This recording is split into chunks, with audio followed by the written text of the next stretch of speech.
बिस्मिल्लाहिर्रहमानिर्रहीम, अस्सलाम वालेकुम।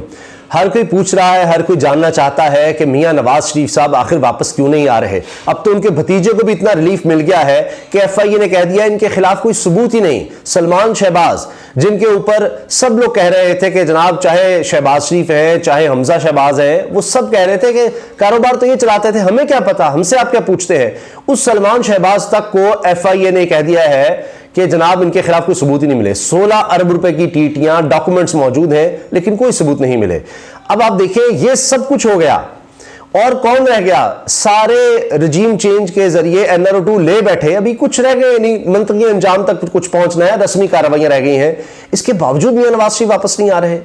तो जनाब बात यह है कि मियां नवाज शरीफ साहब के दरीना साथी, दोस्त, राजदान, बड़े करीबी लोग जिन पर बड़ा नाज करते थे, जो उनके लिए बड़ी आसानी से बड़ी तादाद में वोट ले लेते थे, और जो कि आप ये समझिए कि इतने अहम लोग थे कि वजीर रहे, अब वो छोड़कर तहरीक इंसाफ में आ रहे हैं। और इसीलिए अब कहा जा रहा है, हर चैनल पर यह खबर चल रही है कि जनाब नून लीग की बड़ी विकेट उड़ा दी, बड़ी विकेट गिरा दी, इमरान खान ने कमाल कर दिया। और ये विकेट ऐसी है, ये खिलाड़ी ऐसा है कि जिस पर ना सिर्फ ये कि BBC इदारा जो है वो लिख रहा है, इंटरनेशनली इसको कवरेज मिल रही है, इस पर जनाब तहरीक इंसाफ के लोग बहुत ज्यादा खुश हैं। हत्ता के शामिल कुरैशी साहब, जो कि वाइस चेयरमैन है तहरीक इंसाफ के, फवाद चौधरी साहब मरकजी रहनुमा, दोनों ने इस पर बयान जारी किया है। अब बात यह है कि जब साबिक वजीर हो, और मैं नाम भी बता देता हूं, अमीनुल हसनात साहब, पीर अमीनुल हसनात साहब ने तहरीक इंसाफ में शमूलियत इख्तियार कर ली है, साथियों समेत, अकेले नहीं, इनके साथी भी साथ शामिल हो गए हैं। अब ये भेरा की बहुत बड़ी शख्सियत माने जाते हैं, बहुत अहम शख्सियत, मजहबी शख्सियत, बड़ा खानवादा है। और यहाँ पर भेरा शरीफ जो तहसील है सरगोदा की, आप ये देखिए कि सरगोदा और रावलपिंडी डिवीजन, दीगर इलाके, वहां पर इनका बहुत ज्यादा असर और रसूख है। खुद फवाद चौधरी साहब ने ट्वीट करके इसके बारे में बताया है। और यही नहीं, बल्कि उन्होंने BBC से बात करते हुए कहा है कि 5-6 लोग, 5 के करीब लोग, नून लीग के दीगर लोग भी तहरीक इंसाफ में शामिल होने वाले हैं इनके समेत। और फिर ये तो शामिल हो गए, और इसके साथ साथ आप ये देखिए कि अब कितनी मुश्किल बढ़ जाएगी ये जो सेंट्रल पंजाब का इलाका है, वहां पर नून लीग के लिए कि एक साबिक वजीर मजहबी अमूर का, मजहबी हम आहंगी का, वो जो कि 2013 से 18 तक इनके साथ रहे और वजीर भी रहे। तो अब ये नहीं है कि कोई इलाकाई कोई शख्सियत, ज़री सतह की शख्सियत, यानी जिनका एक नेशनल लेवल पर इम्पैक्ट है, वो लोग अब मियां नवाज शरीफ का साथ छोड़कर तहरीक इंसाफ में आ रहे हैं। इसकी वजूहात क्या है? देखिए, जाहिर है कि एक तो खुद देख रहे हैं, सब लोग देख रहे हैं, शाहिद खान अब्बासी, मिफ्ता इस्माइल, साद रफीक, दीगर बहुत से लोग, वो सब देख रहे हैं कि पार्टी में क्या हो रहा है। ये तो एक मरूसियत रह गई है कि जनाब मरियम नवाज साहबा वापस आ रही हैं, राना सनाउल्लाह ऐसे जैसे कोई प्रोटोकॉल अफसर होता है, वो वहां जा रहे हैं, जारी कर रहे हैं जी। और मरियम औरंगजेब साहबा भी हैं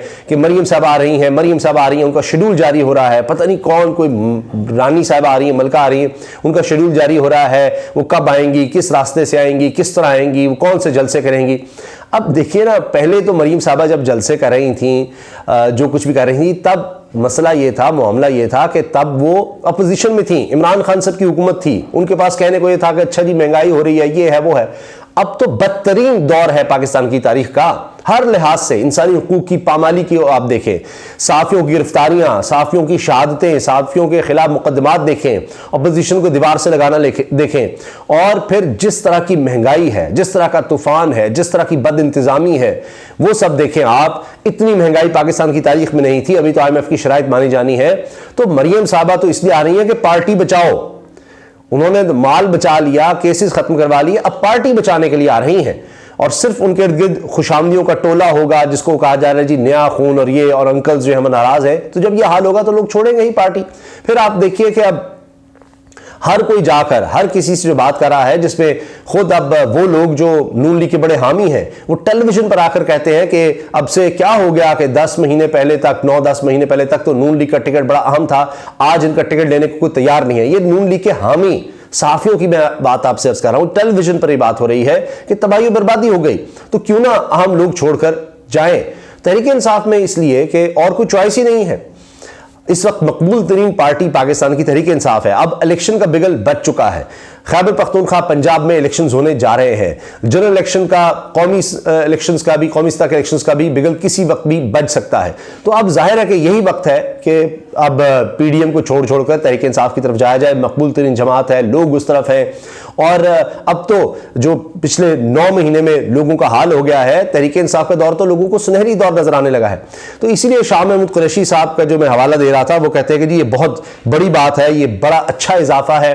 और इसके साथ आप देखिए कि फवाद चौधरी साहब ने इस पर यह कहा है कि ये बहुत अहम और बड़ी शख्सियत है।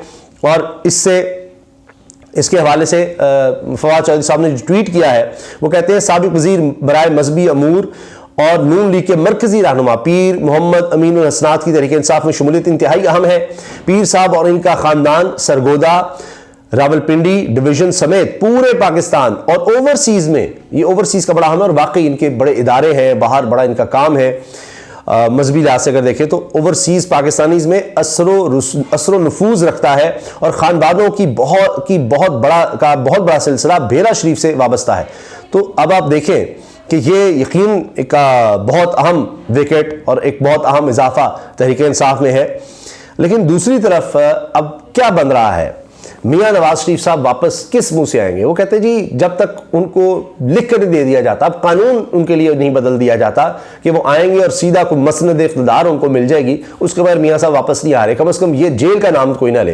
राना सनाउल्लाह वज़ीर दाखिला है, सारा कुछ खत्म करवा लिया, सब लोगों ने अपना अपना करवा लिया। मैंने जिस तरह आपको बताया सलमान शहबाज के हवाले से कि FIA कह रहा है, पहले सलमान शहबाज कह रहे हैं कि मुझसे 12 लोगों ने तफ्तीश की है, बड़ी सख्त तफ्तीश की है। वो क्या तफ्तीश होगी कि जनाब अगले दिन ही उनको रिहाई मिल जाती है और केसेस अब खत्म हो रहे हैं। ये सारा कुछ एक खेल है और लोग देख रहे हैं कि जब से हुकूमत आई है इन्होंने आकर सिवाय इसके कुछ नहीं किया कि अपने आप को रिलीफ दिया है, अपने केसेस खत्म किए हैं, NRO खुद ही NRO लिया है और रजीम चेंज की है और मीर जाफर मीर सादिक को मिलाया, अब उन्हीं के खिलाफ हो रहे हैं।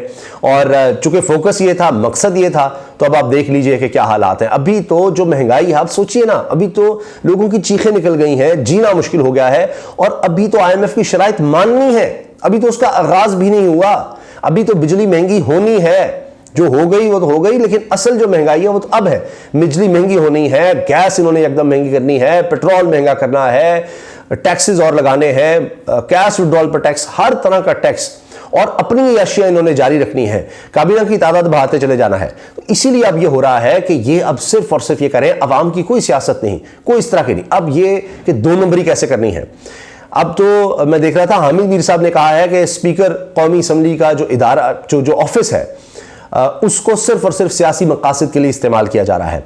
फजलुर रहमान साहब अब भागे भागे पड़े हैं दर बदर के जनाब मजहबी जमातों को इकट्ठा कर लें, वही MMA वाला मामला कि हम कम से कम खैबर पख्तूनख्वा में मजहबी जमातों को इकट्ठा कर लें, उनको कोई बहुत बड़ी ऑफर्स कर दें, तो तभी इमरान खान का मुकाबला हो सकता है। बिलावल ने यहां तक ऐलान कर दिया है कि जी मखलूत हुकूमत बनाऊंगा मैं, वज़ीर आज़म बना तो वैसे तो कुछ हो नहीं सकता। वो अब PDM और ये सारी जमातें इकट्ठी ही कोई अपना मुस्तकबिल देख रही है। मजहबी तौर पर मौलाना साहब कह रहे हैं सारे इकट्ठे हो जाए, कोई मजहब कार्ड हम बेच लें, क्योंकि इमरान खान के खिलाफ और तो कुछ नहीं, केसेस बनाकर देख लिया, दीगर सब काम करके देख लिए, तो लोग छोड़ छोड़कर इमरान खान की तरफ जा रहे हैं, उसकी मकबूलियत की वजह से सर्वेज वो बता रहे हैं। तो अब हल सिर्फ यही है कि साजिशें की जाएं, 2 नंबरियां की जाएं, कोई इस तरह की चालें चली जाएं, अंपायर को साथ मिलाया जाए, कोई खेल खेला जाए, क्योंकि मैदान में तो सही तरीके से तो इमरान खान का मुकाबला हो ही नहीं सकता। अगर कोई 1% भी इसका चांस होता तो कम से कम यह कि अब जो इस्तीफे मंजूर किए जा रहे हैं धड़ाधड़, वहां पर उन ज़िमनी इलेक्शंस में कोई तो मुकाबले पर आता, सारे मिलकर मुकाबले पर आते। लेकिन बात यह है कि मिलकर भी हार इनको नजर आ रही है, इसीलिए अब सिर्फ और सिर्फ साजिशों का सहारा ही रह गया है। इजाजत दीजिए, अल्लाह हाफिज।